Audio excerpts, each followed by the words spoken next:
অনেকে অনেক রকম বক্তব্য রেখেছেন। আহরভাব দেশের মধ্যে লেগে আছে। গণতন্ত্র বা আওয়ামী লীগ সহ অবস্থানে অবস্থান করতে পারে না।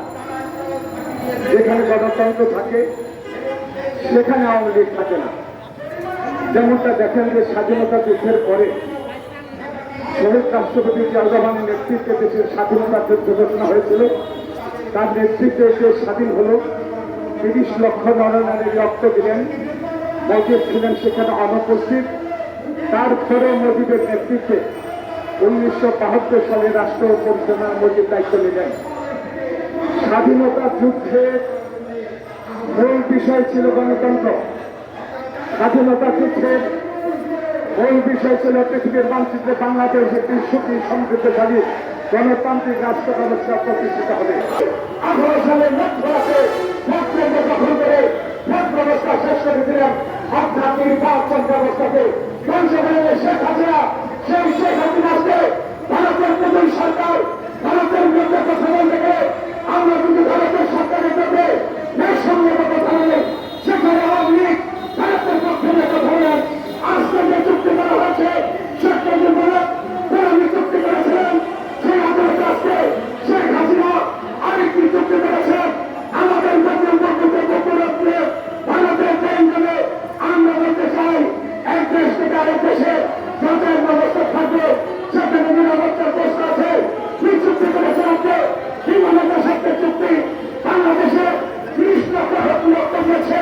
এইটা সত্য চুক্তির জন্য নয়, বাংলাদেশের মানুষ গণতন্ত্রের জন্য বাংলাদেশের সেদিন আমরা দিল্লিতে ছেড়েছি।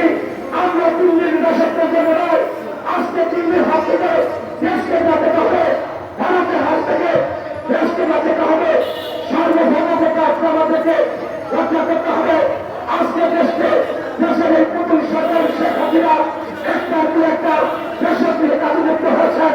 তাই বন্ধুরা আমার, আজকে দেশকে বাঁচাতে হবে। এই দেশকে এই অবস্থা দিলেন গণতান্ত্রিক নির্যাত হবে। যেমন খালেদা থেকে কারাগারে হবে, তাই আজকে কারাগারে রেখেছেন। যেমন খালেদা আজকে আমাদের দেশে থাকলে সেই রাখানি শেখ হাসিনা এই সমস্ত কোনো অনন্ত চুক্তি করতে পারতেন না।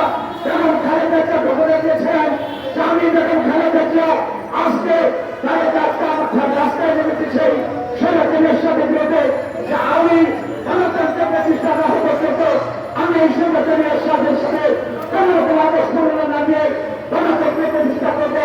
সেই গণতন্ত্রের নেতৃত্বে আজকে মিথ্যা মামলা দিয়ে তাকে মৃত্যুর মুখোমুখি করা হয়েছে। আমাদের কাছ থেকে সরিয়ে রাখা হয়েছে সেই তারেক রহমানকে, যার মধ্যে তিনি বাংলাদেশের স্বাধীনতা ঘোষণা করবেন, সেই পরিবারকে ধ্বংস করে দেওয়ার জন্য তারেক রহমানকে আমাদের কাছ থেকে সরিয়ে রাখা হয়েছে। আমরা প্রধানমন্ত্রীকে বলতে চাই, সেভাবে আপনি দেখতে ব্যবহার করছেন, পুলিশকে ব্যবহার করছেন, পুলিশকে নিয়ে দেওয়া হচ্ছে।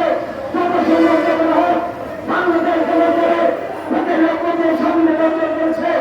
আমরা বাংলাদেশের মানুষ আমরা গণতন্ত্র রক্ষা করার জন্য যাদের একটা লক্ষ্য দিয়ে তারেক রহমানের নেতৃত্বে বাংলাদেশের গণতন্ত্র প্রতিষ্ঠা করব। আমরা গণতন্ত্র চুক্তির মধ্যে আমরা বিশ্বাস করি না। আমরা বিশ্বাস করি গণতন্ত্র, আমরা বিশ্বাস করি আমরা আমাদের স্বাধীনতার সার্বভৌমত্বকে রক্ষা করতে হবে। আজকে আপনাদের সাংবাদিক ভাইদের বলতে চাই, চূড়াশোনা চুক্তি ভারত থেকে ইতিমধ্যে আসতে বক্তব্য একজন ভদ্রের বক্তব্য দিয়েছেন। আমাদের বাংলাদেশ থেকে নেপালের দূরত্ব 21 কিলোমিটার, সেই দূরত্ব পথ আমাদের দেওয়া হয় না। সেখানে তাদের নিরাপত্তার প্রশ্ন আছে। আর সেই ভারত সে আমাদের 1700 কিলোমিটার রাখিয়ে আজকে সেই নাগামন থেকে যদি তার সেই পূর্বাঞ্চলে যেতে হয় এই 80 কিলোমিটার ফের বলে সেখানে আমাদের নিরাপত্তা নয়, বাংলাদেশকে নিরাপত্তার ঝুঁকিতে পড়ে। আজকে আমাদের বলতে চাই, যতই চুক্তি করেন যতই দালাল করেন বাংলাদেশের মানুষ এই চুক্তির পক্ষে না। আমরা বাংলাদেশের মানুষের মতামতের কাছে দিয়ে এই সরকারের পতন করে গণতন্ত্র প্রতিষ্ঠা করবো এবং খালেদা জিয়াকে